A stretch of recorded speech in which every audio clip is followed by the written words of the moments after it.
une de l'actualité, 6 nouveaux cas de coronavirus enregistrés au Burkina Faso. En l'espace de 24 heures, le nombre de malades est passé de 27 à 33. Et désormais, on parle de 3 foyers de contamination, Ouagadougou, Bobo-Dioulasso et Oundé. Le monde des médias s'adapte tant bien que mal à cette nouvelle donne. Au cœur de l'information et de la sensibilisation, les organes de presse adoptent de nouvelles méthodes, de la radio Méga à BF1 en passant par Burkina Info. Les consignes d'hygiène sont suivies à la lettre. Ça y est, la Fédération des associations islamiques du Burkina prend des mesures strictes contre la propagation du Covid-19. La FAIB était très attendue sur la question de la fermeture ou non des mosquées. Oui, finalement, la Fédération a décidé ce soir des regroupements socio-culturels musulmans au Burkina. Bonsoir, bienvenue à toutes et à tous à cette session d'information. Comme promis, le gouvernement a fait ce jeudi un nouveau point sur la situation du coronavirus au Burkina Faso. On apprend ainsi qu'un nouveau foyer de contamination s'est ouvert à Oundé et que le nombre de personnes infectées par la maladie est passé de 27 hier à 33 aujourd'hui. Le point complet avec Roméo Kweta. De 27 cas hier, mercredi, le nombre de personnes atteintes du coronavirus est passé ce jeudi à 33, soit 6 nouvelles infections en 24 heures. Progressivement, l'épidémie a franchi les frontières de la capitale. Après Bobo-Dioulasso, la ville de Oundé enregistre son premier cas, ce qui porte également à 3 le nombre des foyers de l'épidémie. Les autorités en charge de la lutte contre le Covid-19 indiquent que les foyers détectés sont suivis de près. Il s'agit de celui de Ouagadougou. Le foyer diplomatique est désormais celui de Oundé. Jusqu'à présent, on a quelques cas qui viennent du foyer primaire en fait. C'est pour ça que j'ose espérer qu'on n'aura pas des éclosions à partir des autres foyers.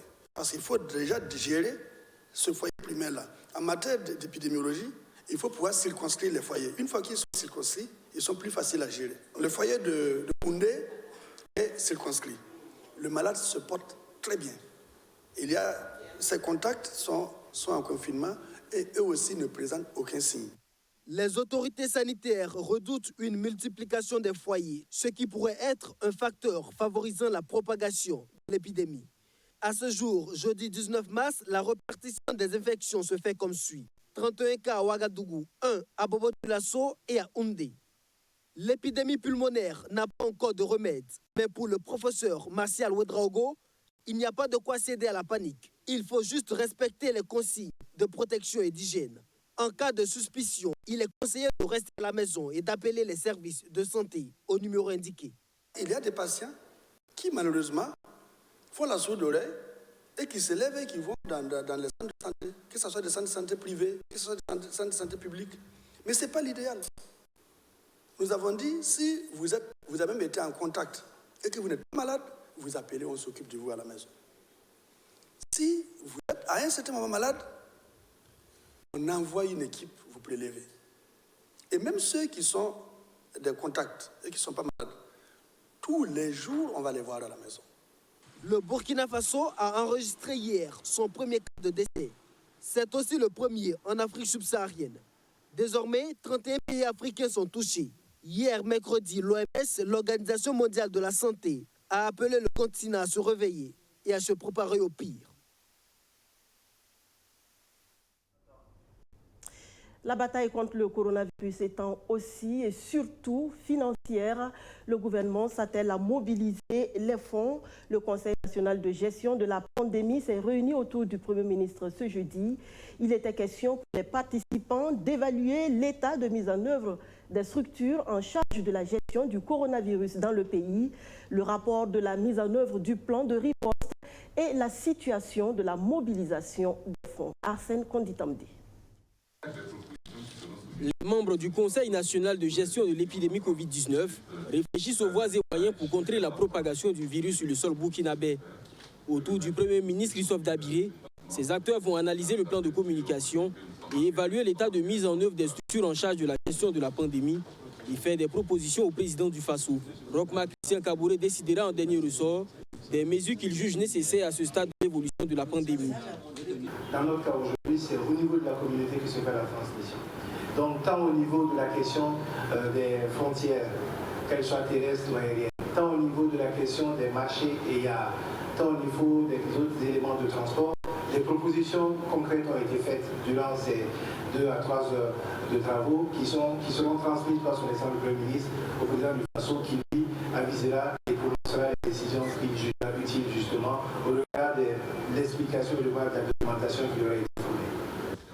Le plan de riposte est à 11 milliards de francs CFA et les besoins urgents sont estimés à un peu plus de 4 milliards de francs CFA. Le gouvernement travaille avec ses partenaires financiers à la mobilisation de ces fonds.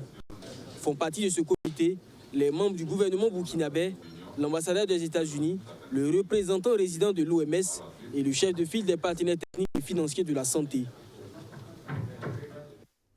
750 milliards d'euros pour les États et les marchés européens.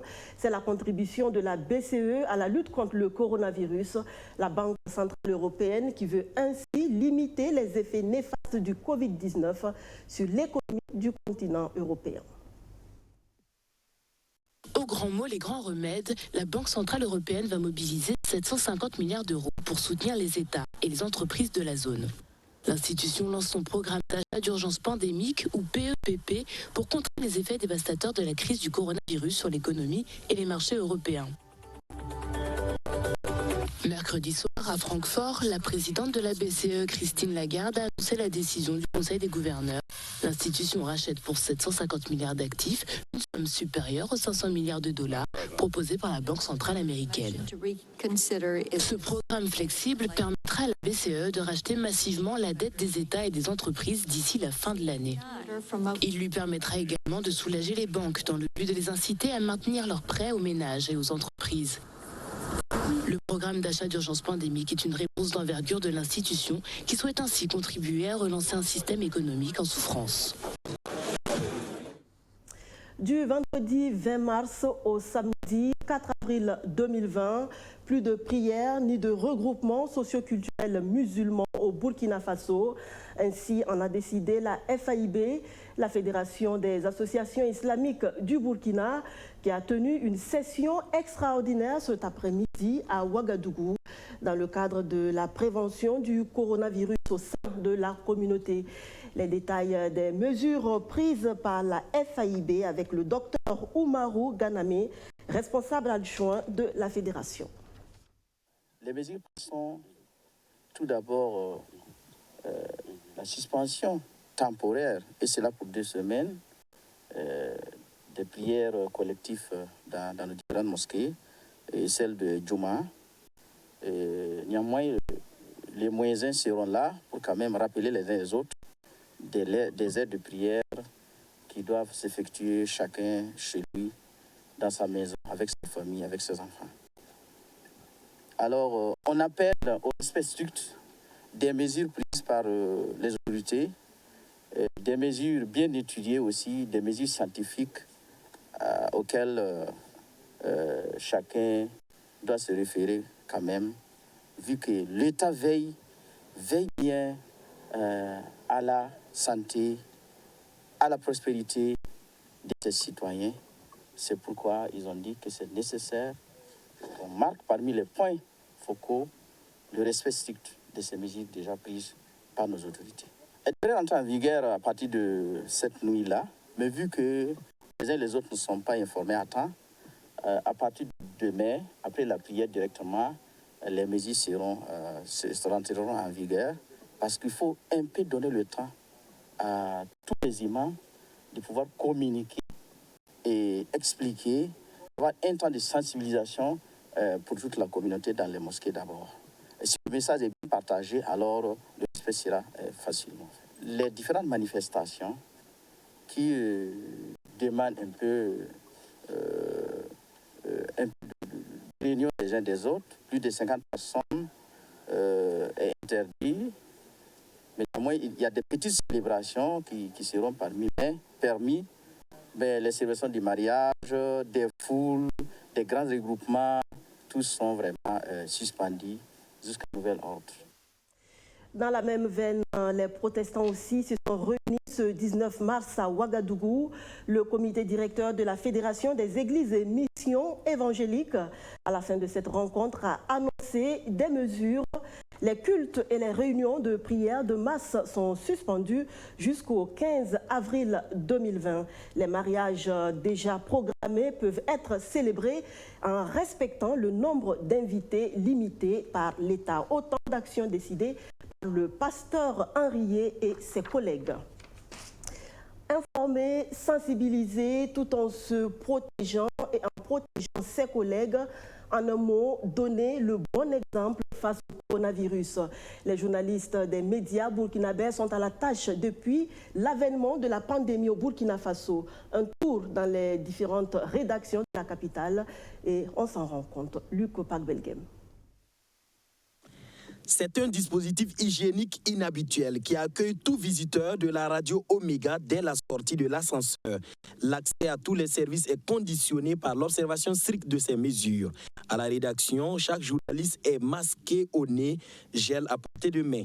Les reporters sont tenus de se plier aux consignes. Vous savez que c'est les gens qui sortent, qui vont au contact. Et donc, déjà, avec la sensibilisation, on les a expliqué un peu les risques qu'il peut y avoir sur le terrain, comment se comporter. Et donc, on les encourage à utiliser en tout cas le masque en permanence et aussi à faire usage des gels, en tout cas pour ce qui est du nettoyage des mains à chaque moment, en tout cas entre les reportages, ou avant ou pendant ou après les reportages. Les rédactions du Burkina et particulièrement celle de Ouagadougou s'adaptent à la pandémie du coronavirus. Avant le premier cas confirmé au Burkina, aux 33 actuels, en passant par l'annonce du premier cas, les hommes des médias sont au four et au moulin. Ces acteurs incontournables de la sensibilisation sont l'interface entre les autorités et les populations. À Burkina Info, ce rôle est joué comme il se doit. Je crois qu'à chaque conférence de rédaction, nous essayons de les sensibiliser et de les faire savoir que peut-être à une quelconque manifestation de la maladie, de se signaler, si possible de se confiner chez eux à la maison et d'appeler les numéros verts qui ont été donnés par le ministère de la Santé pour leur prise en charge. Nous essayons chaque fois de nous sensibiliser entre nous ici, de voir qui tousse, qui a le rhume, qui fait la fièvre, pour pouvoir anticiper sur la propagation de la maladie. À la télévision BF1, on n'a pas mis du temps pour se mettre au diapason. Le premier responsable de la maison s'est impliqué en personne à la sensibilisation interne, arrêt des émissions avec public, démonstration des gestes et comportements qui sauvent par les présentateurs et animateurs et surtout la protection des employés. Aucune mesure n'est de trop face à cette maladie virale.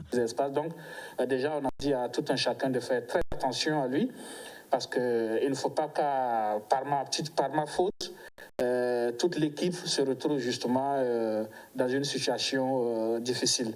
Donc, d'abord, le défi, il est individuel. D'abord en famille, sur le lieu de la collecte de l'information, mais aussi au niveau du service où on a pris un certain nombre de précautions depuis un certain temps avec la direction générale, en dotant en tout cas tous les services de gel désinfectant, mais aussi de savon. Depuis l'avènement du coronavirus au Burkina Faso, la sensibilisation occupe la majeure partie des temps d'antenne. Contribuer à cette sensibilisation sans être soi-même un acteur dans la chaîne de transmission de la maladie est l'équation que résolvent au quotidien plusieurs rédactions. Nos sessions d'information sont dominées par cette épidémie du coronavirus. Nous traitons de l'évolution de la maladie au niveau national, le point de presse du gouvernement, les sujets d'initiative. Nous essayons de développer des initiatives pour informer au maximum la population. Pour ce qui est de notre travail, on travaille à couvrir les différentes activités liées au coronavirus, mais on travaille également à lutter contre les fausses informations. Vous voyez qu'il y a beaucoup de fausses informations qui circulent et dans ce cadre-là, nous avons initié une petite série où chaque jour nous prenons une fausse information. Chaque jour nous avons un épisode, une fausse information que nous démontons. Vous l'avez vu, rien qu'hier, dans notre journal, notre bureau régional Bobo Dioulasso a été dans les zones non loties où il s'est rendu compte qu'il a interviewé des gens qui ne sont pas au courant de la maladie, qui ne connaissent pas les consignes qui ont été éditées par rapport à la sensibilisation.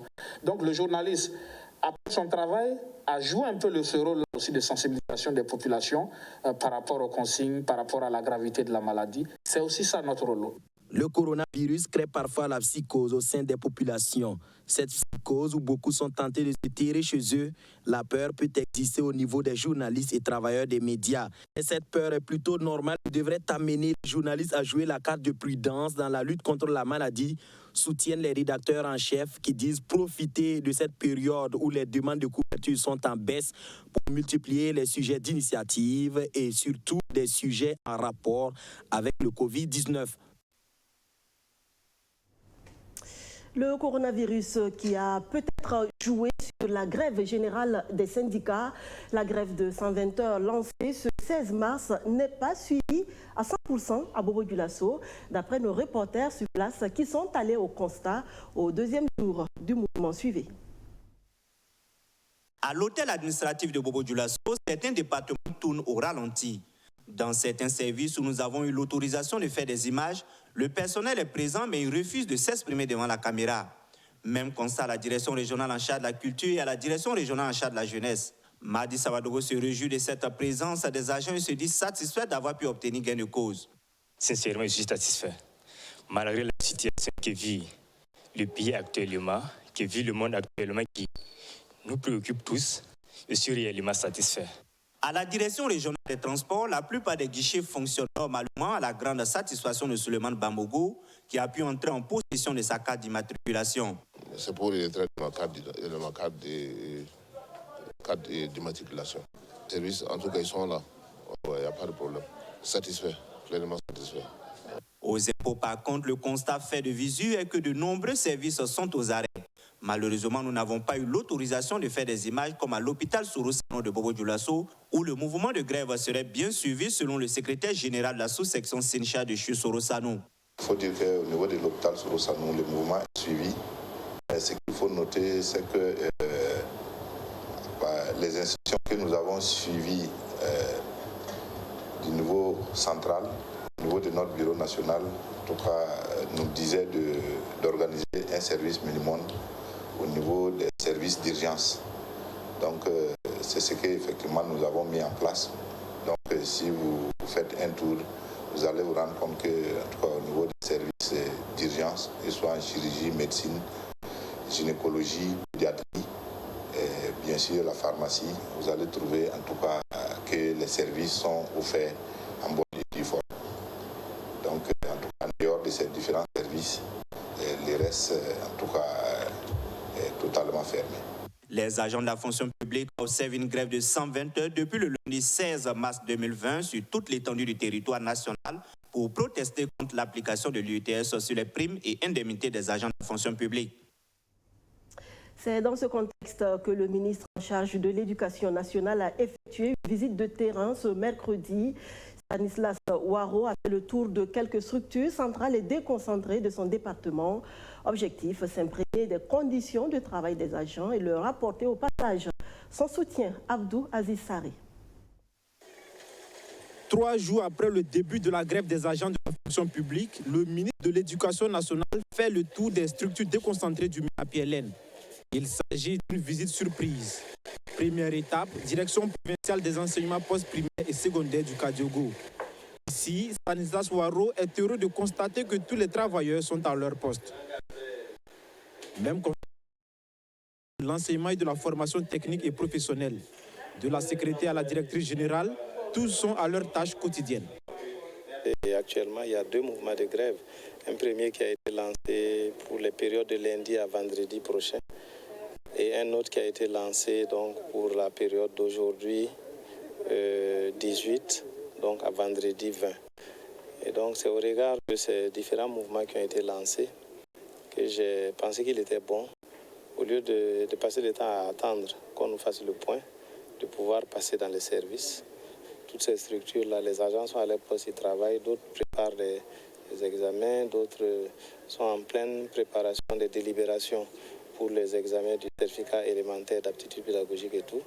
Par ailleurs, le ministre de l'Éducation nationale salue cet esprit des grévistes qui n'ont pas empêché ceux qui veulent travailler d'aller au bureau. Donc c'est respecter la liberté des autres, de choisir ou de ne pas choisir. Et ça, c'est important, c'est le plus important pour moi. Donc il y en a qui sont libres d'aller en mouvement. Il y a d'autres qui aussi décident de ne pas aller, de travailler, que chacun respecte la position de l'autre. Et puis bon, il appartient au gouvernement aussi donc d'appliquer les textes réglementaires qui s'appliquent à tous ceux qui décident d'aller en mouvement. Dans un contexte de coronavirus où le nombre de cas confirmés ne cesse d'augmenter, la fermeture des écoles pourrait se prolonger jusqu'à compromettre les dates des examens. Mais Stanislas Ouareau rassure. Et nous apprécions l'évolution de la situation et l'évolution commandera donc la reprise le 1er ou pas. Et nous souhaitons effectivement que les choses puissent reprendre le 1er. Et à partir de ce moment, donc, le calendrier ne sera pas impacté.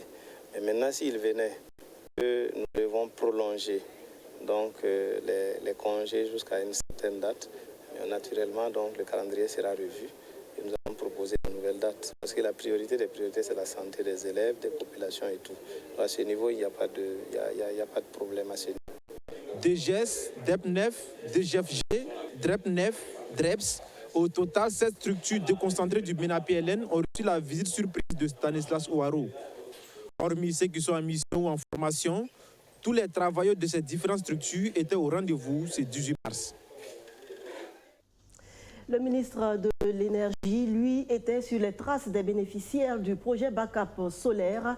Bachir Ismaël Ouedraogo a voulu ce mercredi s'assurer de la mise en œuvre effective de ce projet qui vise à mettre à la disposition des ménages burkinabés et des PME l'électricité à moindre coût. Majid Bakouan. Située au quartier Padoua de Ouagadougou, l'entreprise Saga dispose d'une installation de kit solaire composée de 6 panneaux de 260 watts, de 2 batteries de 100 ampères et d'autres accessoires. L'équipement est acquis sous forme de prêt grâce au projet Backup solaire. Maintenant, avant, on avait des problèmes de courant. Voilà, le courant coupe à tout moment, on n'arrive pas à travailler. Voilà. Mais depuis ça, là, c'est arrivé là, on n'a plus de problème. De 8h à 16h, on travaille sur le parc solaire. Outre l'entreprise Saga, 4 autres bénéficiaires du projet Backup solaire ont reçu la visite du ministre de l'Énergie et sa délégation. Par cette sortie, Bachir Ismaël Ouedraogo veut se rassurer de la mise en œuvre effective des actions de ce projet. Le Burkina, c'est un des pays où on a le plus de soleil, mais je pense qu'aujourd'hui, on se rend compte que ce soleil-là, c'est devenu une richesse pour nous. C'est une richesse, une grande richesse, et il faudrait que nous puissions nous l'approprier. Il ne faudrait pas que nous puissions laisser cette technologie-là à la main encore de ceux qui sont dans des pays plus nantis et qui vont revenir encore pour nous dire « Ah, voilà, il faut faire ci, il faut faire cela ».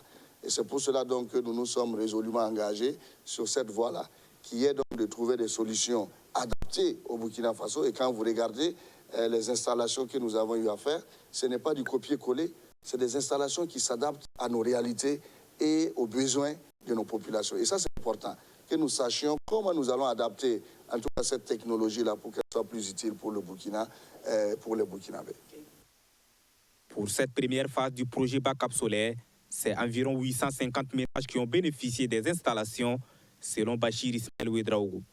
La deuxième phase du projet, qui va démarrer incessamment, aura pour objectif l'installation de plus de 3000 kits solaires.